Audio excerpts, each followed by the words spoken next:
Assalamualaikum sahabat semua, kembali lagi jumpa dengan Umi.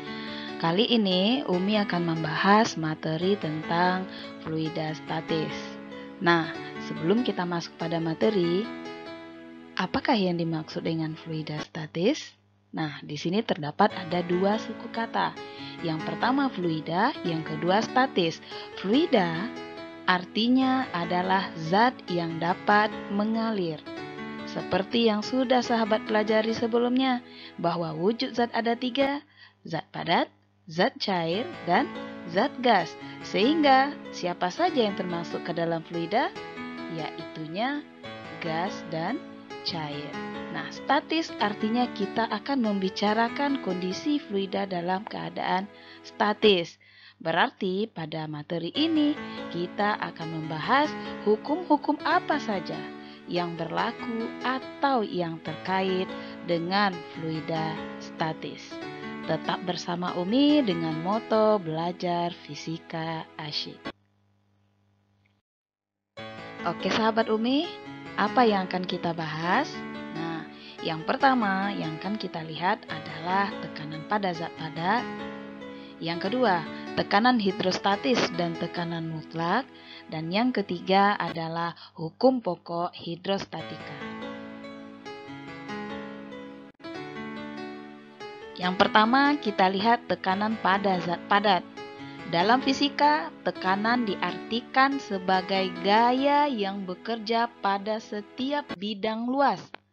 Atau secara matematika, tekanan bisa kita rumuskan dengan P sama dengan F per A, di mana P adalah tekanan dengan satuan PA atau setara dengan Newton per meter kuadrat, F adalah gaya dengan satuan Newton, dan A adalah luas penampang dengan satuan meter kuadrat. Perhatikan persamaan yang Umi berikan ini. Nah, di sini kita dapatkan bahwa besarnya tekanan sebanding dia dengan gaya. Apa artinya? Artinya adalah ketika semakin besar gaya yang diberikan, maka tekanan akan semakin besar juga. Nah, kalau kita bawakan dalam kehidupan sehari-hari, kalau tidak ingin banyak tekanan, maka yang harus dilakukan tentunya dengan mengurangi gaya. Oke. Nah, selanjutnya dari persamaan ini juga kita dapatkan bahwa tekanan berbanding terbalik dengan luas penampang. Artinya apa?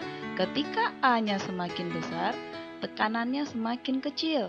Atau sebaliknya, ketika A-nya semakin kecil, maka tekanannya semakin besar. Di sini Umi mau membagikan sedikit resep. Nah, apa resep Umi?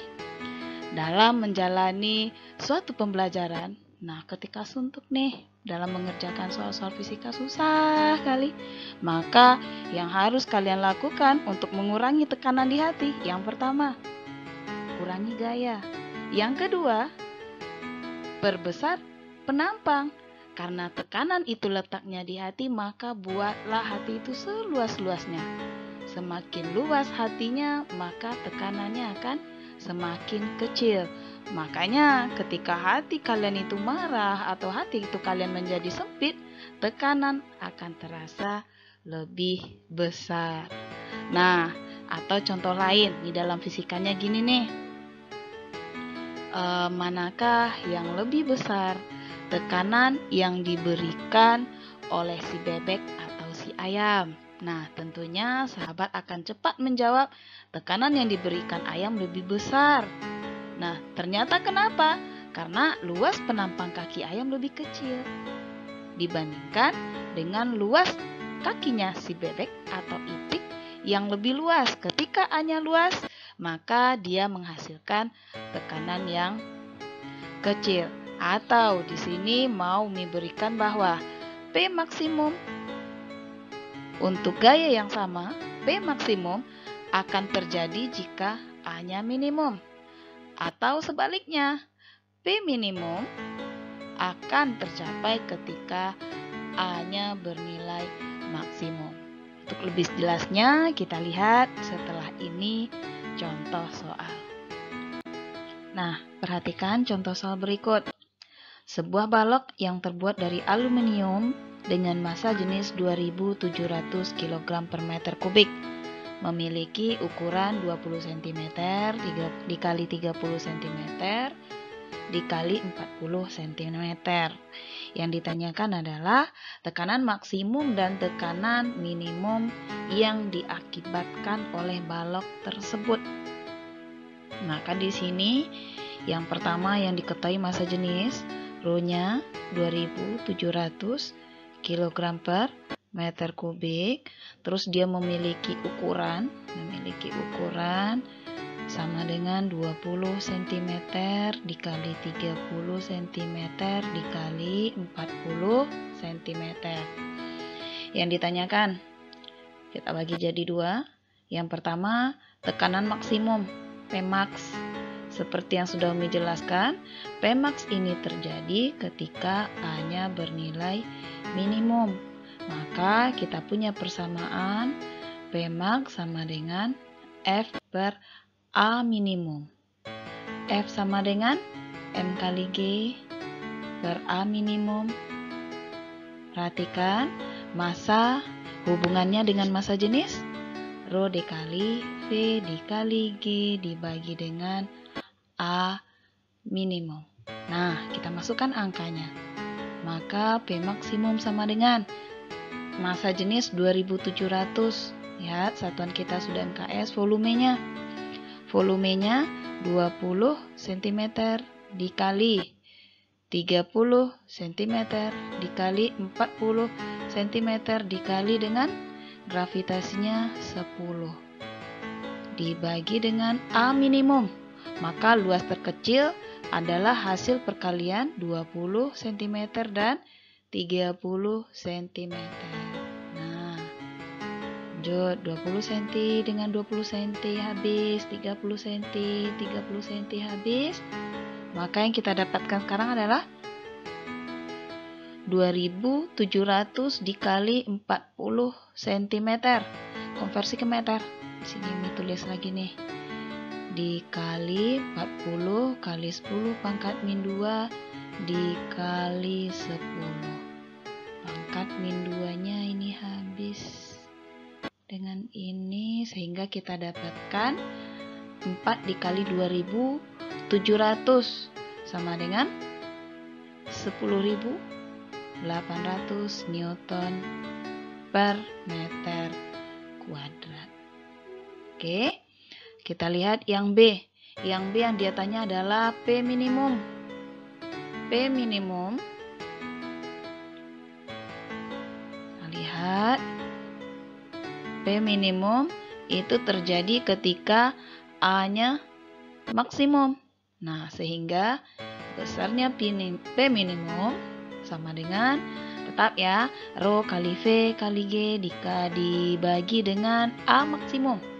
Di sini Umi langsung bikin 2700, volumenya 20 cm dikali 30 cm dikali 40 cm dikali G-nya 10 dibagi dengan A maksimum. A maksimumnya adalah hasil perkalian 30 cm dikali dengan 40 cm. Nah, 30 cm habis dengan 30, 40 dengan 40, sehingga kita dapatkan hasilnya 5.400 Newton per meter kuadrat. Nah, cukup mudah ya. Selanjutnya kita lihat tekanan hidrostatis dan tekanan mutlak. Nah, apa itu tekanan hidrostatis? Tekanan hidrostatis merupakan tekanan yang diberikan zat cair ke segala arah pada suatu benda akibat adanya gaya gravitasi. Tekanan hidrostatis akan meningkat seiring dengan bertambahnya kedalaman yang diukur dari permukaan zat cair. Adapun rumus untuk tekanan hidrostatis adalah pH sama dengan rho fluida dikali G dikali dengan H. pH artinya tekanan hidrostatis dengan satuan Newton per meter kuadrat atau PA, atau bisa kita setarakan dengan ATM, di mana 1 ATM sama dengan 1,01 kali 10 pangkat 5 PA.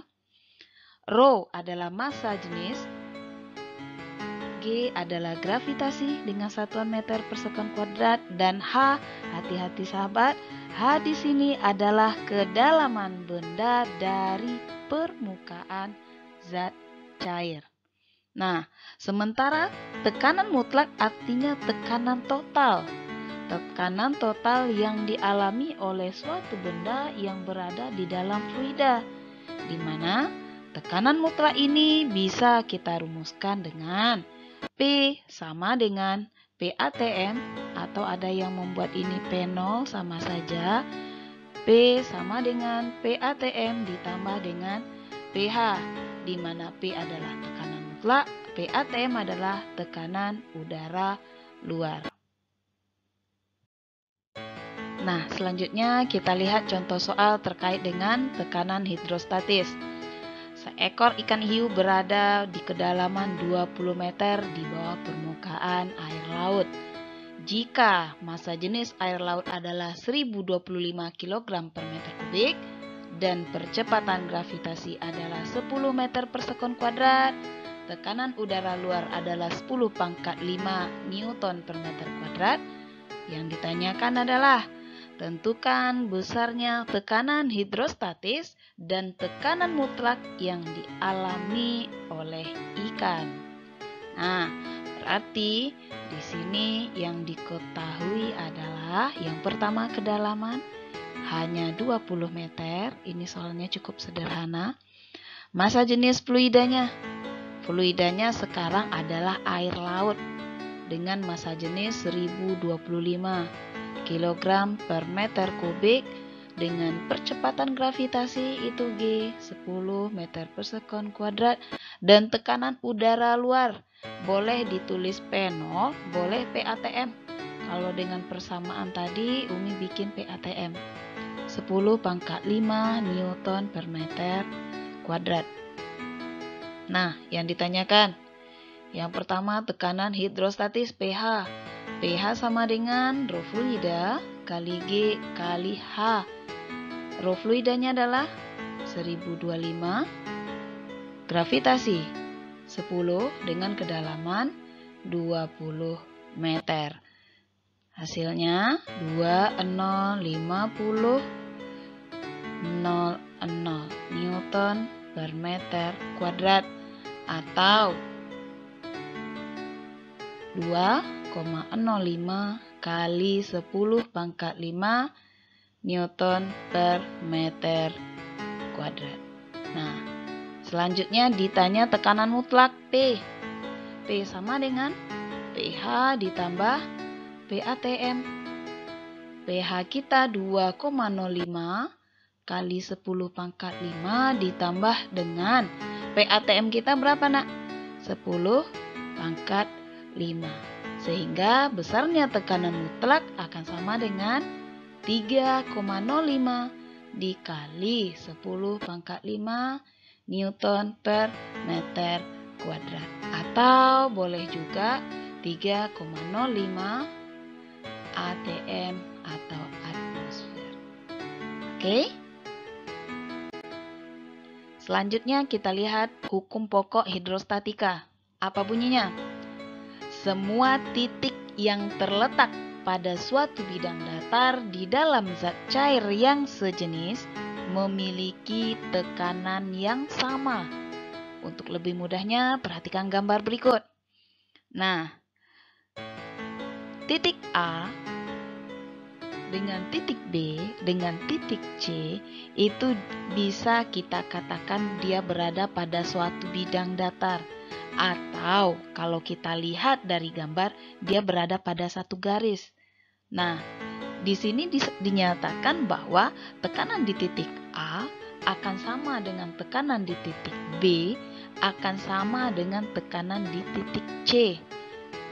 Atau kita rumuskan dengan Rho kali G dikali dengan H. Nah, hukum pokok hidrostatika ini biasa digunakan untuk menentukan massa jenis suatu zat. Perhatikan gambar berikut. Sebuah pipa U diisikan dengan cairan yang berbeda. Ingat, ketika cairan yang berbeda memiliki massa jenis yang berbeda, dia tidak akan pernah tercampur. Nah, di sini ada massa jenis benda satu, massa jenis zat cair satu, massa jenis zat cair kedua.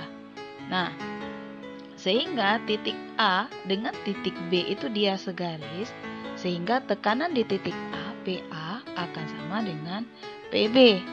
Nah, tekanan di titik A itu PATM ditambah dengan Rho kali G kali H1 akan sama dengan PATN, tekanan udara luar, ditambah dengan massa jenis fluida 2 dikali G dikali dengan H2.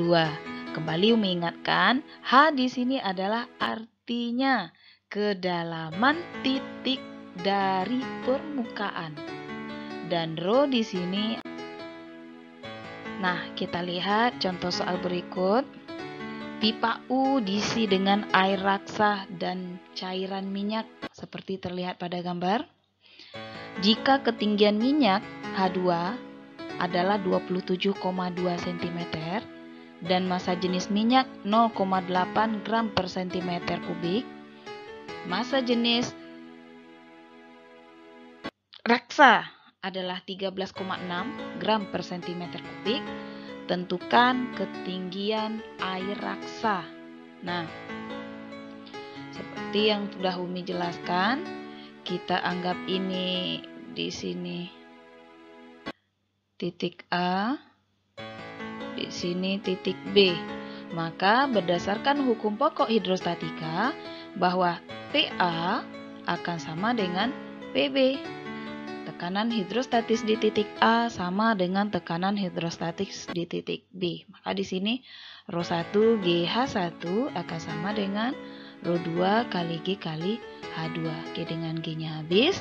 Rho1 H1 di sini dia adalah raksa.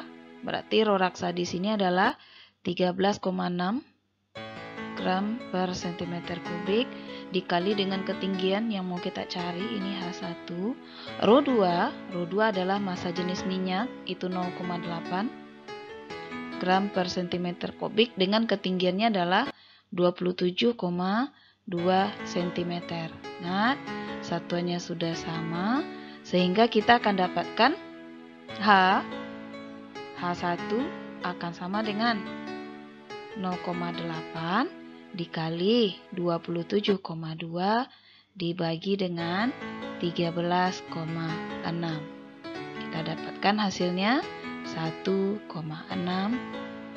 cm.